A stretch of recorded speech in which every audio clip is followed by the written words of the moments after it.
Welcome to time 24x7 TV. చూసుకున్నట్లయితే తెలంగాణలో bypoll elections వచ్చాయి, జూబ్లీస్ ఎలక్షన్స్. మాగంటి గోపీనాథ్ గారి అకాల మరణం తర్వాత జూబ్లీస్ ఎలక్షన్స్ అయితే రావడం జరిగింది.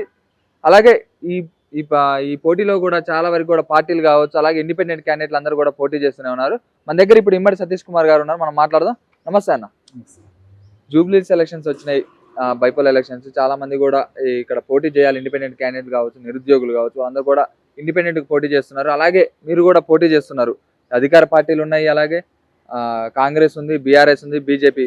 ఈ పార్టీలన్నీ కాకుండా మళ్ళీ అలాగే ఇండిపెండెంట్ గా మీరు పోటీ చేస్తున్నారు. కానీ ఎట్లా అనిపిస్తుంది, అసలు ఎందుకు పోటీ చేస్తున్నారు? జూబ్లీహిల్స్ గడ్డ పైన ఉన్న ప్రజలు వాళ్ళ సమస్యలు ఏవైతే, ఇంకా గత ప్రభుత్వం చేసిన అన్యాయాలు, ఇప్పుడు ఈ 2 సంవత్సరాలు చేసిన ఈ ప్రభుత్వం అన్యాయాలు, అవన్నీ దృష్టిలో పెట్టుకొని ఇక్కడ ప్రజల మార్పు కోసం జూబ్లీహిల్స్ గడ్డ పైన ఉన్న ప్రజలు వాళ్ళ కష్టాలు, వాళ్ళ బాధలు ఎక్కడేసిన గొంగడి అక్కలాగే ఉండడం వల్ల ఇక్కడ సమస్యలని సాల్వ్ చేయడానికి ఎలాంటి రాజకీయ నాయకులు ముందుకు రాకపోవడం, వాళ్ళు ఓన్లీ ఓట్లకు సీట్లకే పర్మనెంట్ అవ్వడం వల్ల నిరుపేద నుండి వచ్చిన మాలాంటి వ్యక్తులు, అంటే బలుగు బలహీన వర్గాల జాతి చెందిన వ్యక్తిని మా ప్రజలను ఆహ్వానించి, అన్న మీలాంటి వాళ్ళు వస్తే మాకు మారుతారన్న ఉద్దేశం ఉంది అన్న అని వాళ్ళు గోడు పెట్టుకుంటే మీరు రావడం జరుగుతుంది.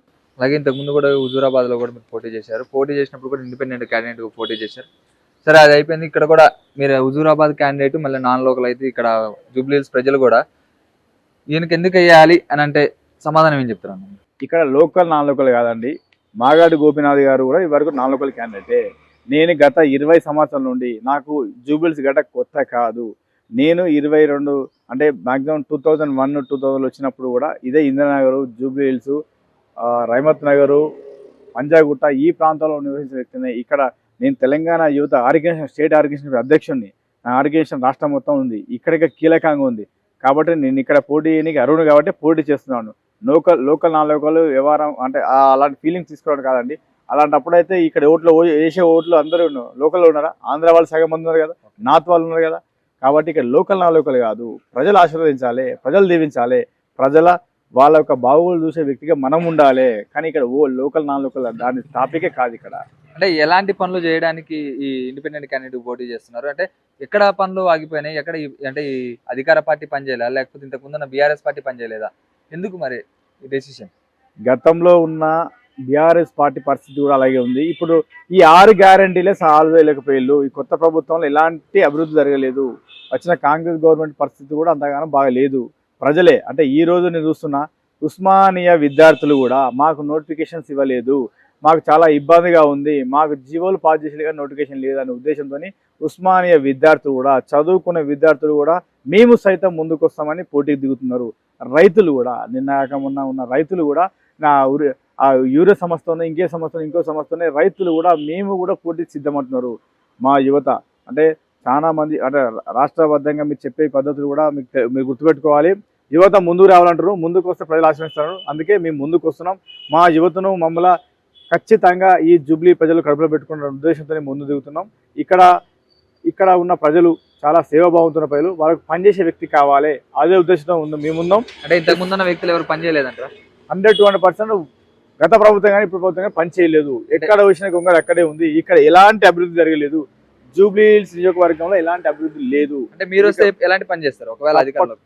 మేము ఎందుకు చెప్తున్నాం అంటే, మాకు సంపాదించుకునే ఆశ లేదు, కూడబెట్టుకోవాలని కోరిక లేదు, మాకు ఆస్తుపాస్తులు లేవు.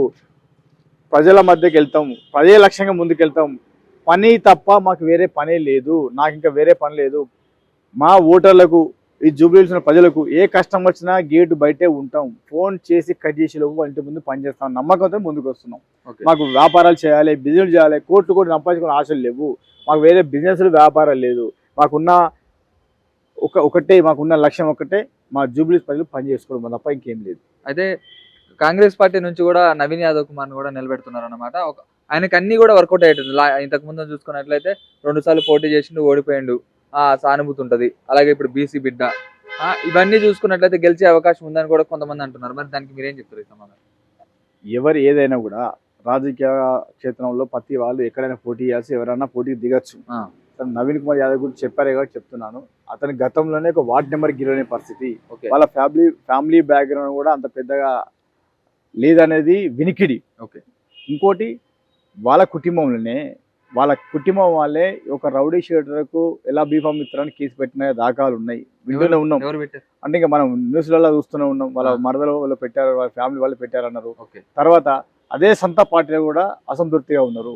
ఇదే అంజన్ కుమార్ యాదవ్ కూడా ఇప్పుడు కూడా ఇంకా నాకు అంటే కష్టకాలంలో పార్టీ పనిచేసా, కాంగ్రెస్ పార్టీని కష్టకాలం ఆదుకున్నాను, కాంగ్రెస్ పార్టీకి చిత్తశుద్ధి లేదని అదే ఓపెన్ స్టేట్మెంట్ ఇవ్వడం జరిగింది. ఓకే. నేను అంటే దాకా వీళ్ళ మొన్న పార్టీ వాళ్ళ వీళ్ళే దగ్గరుండి ఓడించేటట్టు చేస్తున్నారు. పార్టీలలో ఇలాంటి చాలా భేదాలు ఉంటాయి.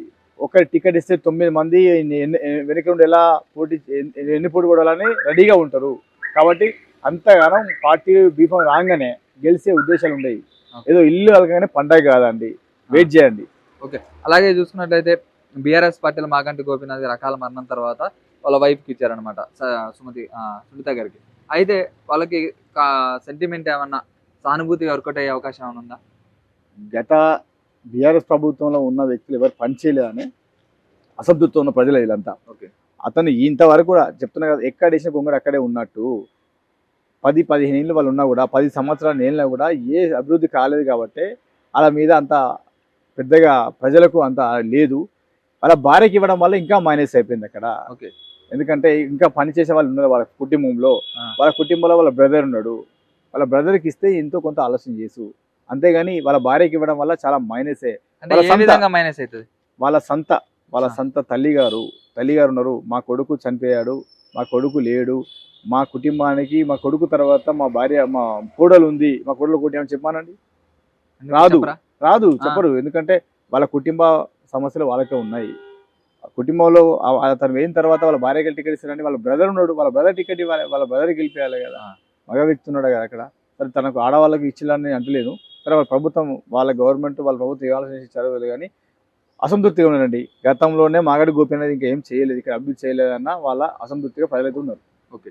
అంటే బీజేపీ పార్టీ వాళ్ళు కూడా విస్తృతంగా అయితే ప్రచారం చేద్దామని కూడా చూస్తున్నారు అనమాట. ఇంకా ప్రచారానికి దిగలేదు, వాళ్ళు దిగుతున్నారు. అయితే వాళ్ళకి ఇంతకు ముందు కూడా రాలేదన్నమాట. అంటే పోయినసారి రాలేదు, పోయినసారి బీఆర్ఎస్ ఉండే, ఇప్పుడు కాంగ్రెస్ ఉండే.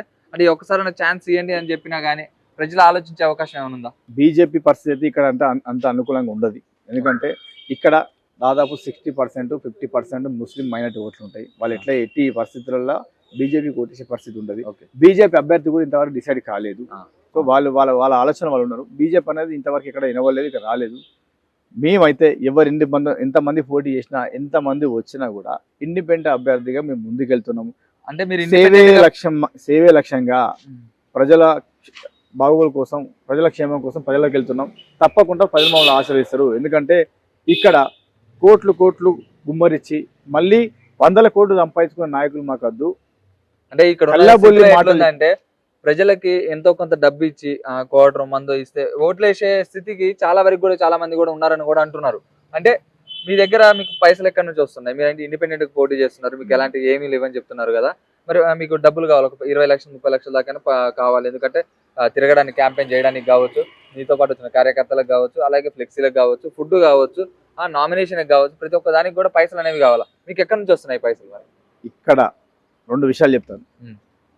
జూబ్లీహిల్స్ గడ్డ ఉన్న ప్రజలు డబ్బుకు అమ్ముడుపోయిన వ్యక్తులు. ఈ మద్యానికో మాంసానికో డబ్బుకు అమ్ముడుపోయే వ్యక్తులు కాదు. ఇక్కడ నీతి నిజాయితీకి, ప్రేమ అనురాగాలకు వాటికి అమ్ముడుపోయే వ్యక్తులే ఈ యొక్క జూబ్లీహిల్స్ ప్రజలు. కాబట్టి ఈ డబ్బుకు నోటుకు ఓటు అమ్ముకునే వ్యక్తులు ఇక్కడ వాళ్ళు కాదు. ఇన్ని సంవత్సరాలు మీరు చేసిన తప్పు అదే. ఇక మీద మేము ఆ తప్పు చేయమని ఇక్కడ ప్రజలు గోడు పెట్టుకుంటున్నారు. మేము వాడిచ్చే 1000కో 2000కో ఓటు అమ్ముకుంటే మా జీవితాల్లో మా లైఫ్లో అమ్ముకుంటున్నాం అనే బాధ కుషిస్తున్నారు. కాబట్టి ఇక్కడ ప్రజలైతే డబ్బుకు అమ్ముడు వ్యక్తులు కాదని స్పష్టంగా చెప్తాను. ఇంకా 2వ విషయము, మా ఖర్చులకు, మా తినడానికి, మా క్యాంపెయిన్కి పోస్టర్ ఖర్చులు, మా మీద నమ్మకంతో, మా అభిమానంతో మా అక్క చెల్లెలు, మా ఆడపడుచులు, మమ్మల్ని నమ్ముకున్న వాళ్ళు, మా బ్రదర్ అనేటోళ్ళు, అయ్యో బిడ్డడు బయటకు వచ్చిండు, మా సాయం ఏం చేస్తామనే నమ్మకంతో మేము ఉన్నాము. వాళ్ళ సహాయకాలు చేస్తే మేము కాదని లేము. అది మా గోలు, మా ఆశయం. ఎట్లా చేయబోతున్నారు మరి? క్యాంపెయినింగ్ కావచ్చు, ప్రచారం కావచ్చు, మా టీంతో మేము కూర్చొని మాట్లాడుతున్నాము. ఈ 2-3 రోజులకు హామీ పత్రం రిలీజ్ చేస్తున్నాము. ఏదైతే ఇక్కడ జూబ్లీగడ్డ మీద సమస్యలు అన్నింటినీ మేము తీసుకుంటూ ఆ సమస్యను ఎలా పరిష్కరించాలని చూసుకుంటూ ప్రతి ఇంటింటికి గడపకి వెళ్ళి ప్రతి ఒక్కరు కుల మతాల భేదాలు లేకుండా ప్రతి ఒక్కరి ఆశీర్వాదం పొందుతూ వాళ్ళని మా గోడు చెప్పుకుంటూ వాళ్ళ బాధలు, సమస్యలు మేము వింటూ వాళ్ళ సమస్య సాల్వ్ చేసే విధంగా మేము ముందుకెళ్తున్నాం. అంటే ఎట్లా ఇప్పుడు అధికారంలో ఉన్న పార్టీ వాళ్ళు నిలబడుతున్నారు అంటే గెలవడం చాలా కష్టం అనిపించలేదా మీకు? అంటే నేను గెలుస్తానా అని ఒక ఆలోచన అయితే రాలేదా? తప్పకుండా 100% మేము గెలుస్తాం. నేను గెలుస్తున్నాను. ఆ. ఎందుకంటే ఇక్కడ జూబ్లీ గడ్డ ఉన్న ప్రజలు ఆత్మవిశ్వాసం వ్యక్తులు, మంచి వాళ్ళకు సపోర్ట్ చేస్తారు. సేవా కార్యక్రమాలు, సేవాభావాలతో ఉన్న వ్యక్తిని నేను. అనేక రకమైన సేవలు చేసి ముందుకు వచ్చిన వ్యక్తిని. ఇలాంటి వ్యక్తి అంటే మన బిడ్డడు ఫోన్ చేస్తే గేటు ముందు ఉండే వ్యక్తి నేను. అలాంటి బిడ్డను ఆశ్రయిస్తారు. ఇలాంటి బిడ్డడు ఇమ్మడి సతీష్ అనే వ్యక్తి ఎవరు కష్టం వచ్చినా బాధ వచ్చినా గేటు ముందు ఉండే బిడ్డడు. ఆ బిడ్డను ఆశ్రయిస్తానని పూర్తి విశ్వాసం ముందుకెళ్తున్నాం అండి. ఓకే, థ్యాంక్ యూ అండి. షేర్ చేయండి, లైక్ చేయండి, సబ్స్క్రైబ్ చేయండి. మరిన్ని వీడియోల కోసం బెల్ సింబల్ పై క్లిక్ చేయండి.